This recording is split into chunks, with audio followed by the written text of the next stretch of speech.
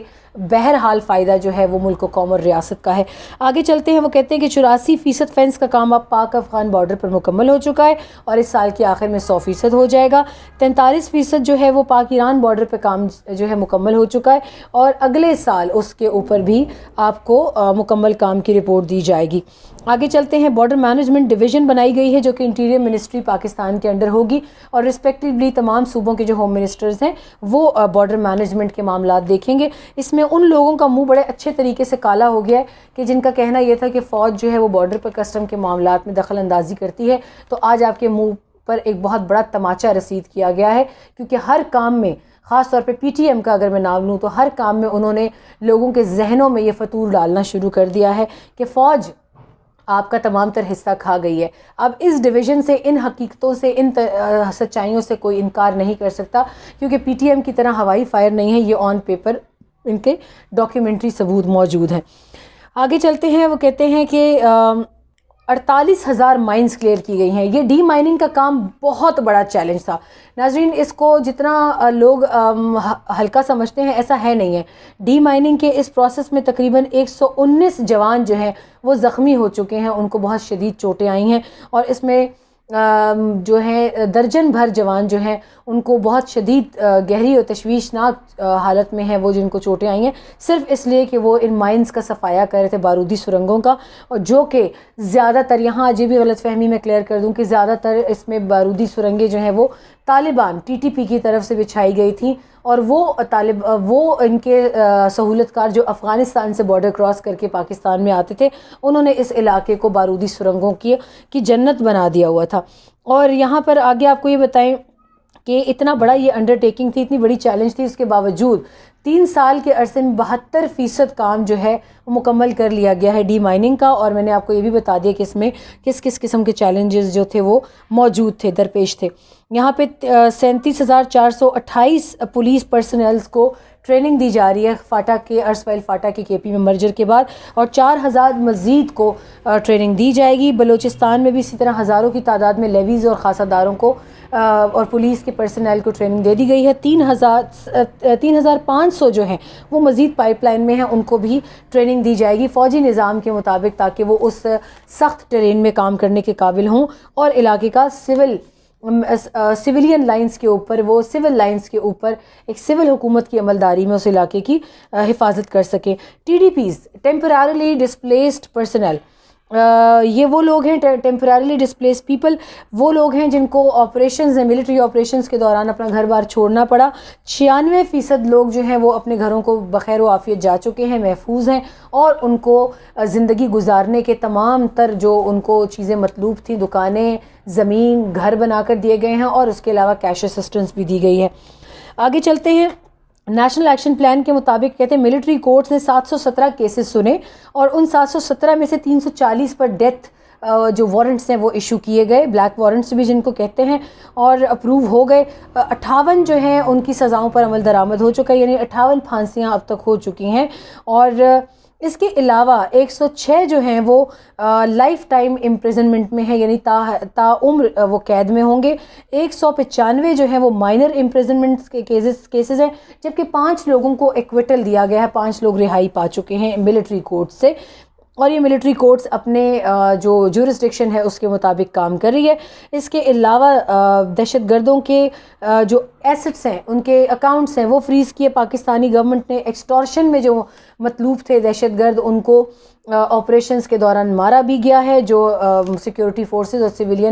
Civilians پر حملوں میں مطلوب تھے ان کو مارا بھی گیا ہے، اور ان کو گرفتار بھی کیا گیا ہے۔ وہ نمبر جو ہے وہ ابھی ان کی جانب سے شیئر نہیں کیا گیا۔ پیغام پاکستان کے نام سے علماء پاکستان کو انگیج کیا پاک فوج نے، تاکہ وہ پاکستان کی یوتھ کو، جو دین کے نام پر یوتھ کو منتشر کرنے کی کوشش کی جا رہی ہے۔ مولانا فضل الرحمان صاحب، آپ کا بھی شاید اس حساب سے آپ کو بھی اب نوشتہ دیوار دیکھ لینا چاہیے کہ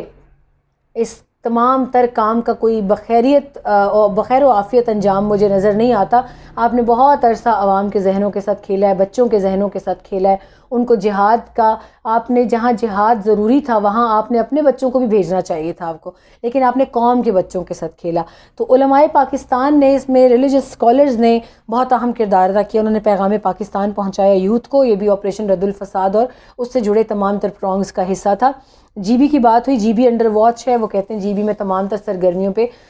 تمام تر جو حکومتی اور فوج کی مشینری ہے وہ ملک دشمن عناصر کی طرف سے بالکل چوکس ہے اور ان کی طرف سے کوئی غلطی کی گنجائش نہیں ہے۔ سب سے بڑھ کر انہوں نے گلگت بلتستان کی عوام کو سیلوٹ پیش کیا، انہوں نے ان کو خراج تحسین پیش کیا کہ گلگت بلتستان کی غیور عوام نے بھارت اور اس جیسے ملک دشمن عناصر کو وہاں پر اپنے نہیں دیا، جنہوں نے برسا برس وہاں پہ سیکٹیرین وائلنس کے نام پر بہت آگ لگانے کی کوشش کی۔ یہاں پہ ڈی ریڈیکلائزیشن کے حوالے سے وہ کہتے ہیں کہ جو شہداء ہیں ان کو اور ان کی فیملیز کا بھی خیال رکھا جاتا ہے، اور ڈی ریڈیکلائزیشن سینٹرز بنائے گئے ہیں جہاں پہ وہ طالبان جنہوں نے اپنی مرضی سے ہتھیار پھینکے اور انہوں نے شدت پسندی کا راستہ چھوڑا، انہیں دوبارہ سے زندگی کی طرف لایا جا رہا ہے، ان کو زندگی کی ترغیب دی جا رہی ہے، ان کو ٹیررزم سے نکال کر ایک نارمل اسٹیٹ آف مائنڈ میں لا رہے ہیں۔ کراچی کے حوالے سے بہت چشم کشا حقائق تھے۔ 2014 میں کراچی چھٹا شہر تھا پوری دنیا میں جو کہ ایکسٹورشن، ٹارگٹ کلنگ، اسٹریٹ کرائم اور ایک انارکی کا عالم تھا۔ ایسا لگتا تھا کہ جیسے کراچی سول وار ہو رہی ہے وہاں پہ۔ آج وہی کراچی ہے کہ رینجرز اور پولیس اور پاکستان کی آرمی نے جتنا کام وہاں پر کیا ہے وہاں بھی بہت نقصان اٹھایا، مگر آج کراچی جو ہے وہ 106 نمبر پر ہے گلوبل کرائم انڈیکس میں، اور الحمدللہ 2021 میں آپ کے پاس یہ بہت اچھے نمبرز ہیں، حوصلہ افزا نمبرز ہیں۔ کے پی میں 31 بلین کی مد میں 837 بڑے پروجیکٹس جو ہیں اس پر کام کیا جا رہا ہے، اور وہ کہہ رہے ہیں کہ D G I S P R کا کہنا تھا کہ from terrorism to tourism it was a long journey but we still have to go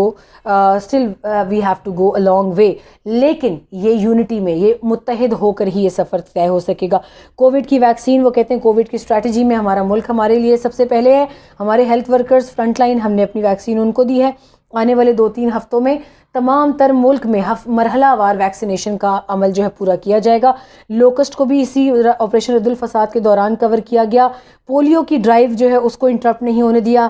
23 March کو پاکستانی ملٹری جو ہے وہ اپنے تمام ونگز کے ساتھ بحریہ اور ایئر فورس کے ساتھ مل کر قومی پریڈ جو ہے 23 مارچ کی اس کا اہتمام کرے گی، اسی جوش و جذبے کے ساتھ۔ ایک قوم ایک منزل نام کی تھیم ہوگی 23 مارچ کی، کہ ایک قوم اور ایک منزل، ہمارے اندر کوئی انتشار نہیں ہے اور دشمن کو منہ کی کھانا پڑے گی۔ اب یہاں پر آگے D G I S P R جو ہیں ان کی بریفنگ جو ہے اس کا اختتام ہو گیا۔ میں نے جتنے نوٹس بنائے تھے یہ دیکھ لیں، میں بالکل جن لوگوں کو لگتا ہے کہ ویکیپیڈیا یا یہ وہ، تو الحمدللہ ہمیں شارٹ ہینڈ کی اتنی عادت ہے کہ ہم اپنے نوٹس وغیرہ بنا لیتے ہیں، تو میں یہ نوٹس بنا کر لائی تھی آئی ایس پی آر سے۔ میں نے جو سوال ان سے پوچھا اس سوال کا بھی انہوں نے بہت حوصلہ افزا جواب دیا۔ جنرل کینتھ جو ہیں نئے امریکی سینٹرل کمانڈر، سینٹ کام کے کمانڈر، وہ آئے تھے، انہوں نے ملاقات کی، اور یہ پہلی بار ہے کہ امریکی سینٹ کام کے کمانڈر اپنی تعیناتی کے فوراً بعد Pakistani army chief general Qamar Javed Bajwa سے ملنے آئے۔ بہت اچھے ماحول میں ملاقات ہوئی، اور روسی پریزیڈنشل انوائے فار افغانستان ضمیر کابلوف، ان کی بھی بہت اچھے ماحول میں ملاقات ہوئی۔ تو یہ آج کی پریس بریفنگ کا ایک حوالہ تھا۔ امید ہے کہ آپ کو کچھ تفصیلات میں کوئکلی دے پائی ہوں، اور پسند آئے تو رائے ضرور دیجیے گا، اور اسی کے ساتھ آپ سے اجازت چاہوں گی۔ مجھے میرے بچوں کو اپنی دعاؤں میں یاد رکھیے۔ اللہ حافظ۔